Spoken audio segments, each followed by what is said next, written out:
Hi guys, welcome back to my channel. So నేనైతే ఈరోజు tea recipe చూపించబోతున్నాను. Let's go.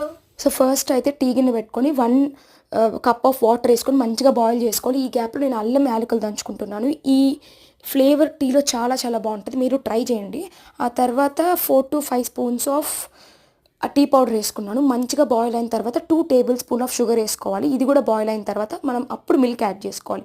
Tea decoction ఎంత బాగా బాయిల్ అయితే మన టీ అంత బాగుంటుంది అనమాట. సో ఇక్కడ నేను ఈ కప్ ఆఫ్ వాటర్ తీసుకున్నాను, ఆ కప్తో 1.5 కప్ మిల్క్ తీసుకున్నాను. నాకు మిల్క్ కొన్ని ఎక్స్ట్రా యాడ్ చేసుకుంటాను, ఎందుకంటే నాకు చాలా ఇష్టం అనమాట. టీ చిక్కగా ఉంటే తాగుతాను నేను.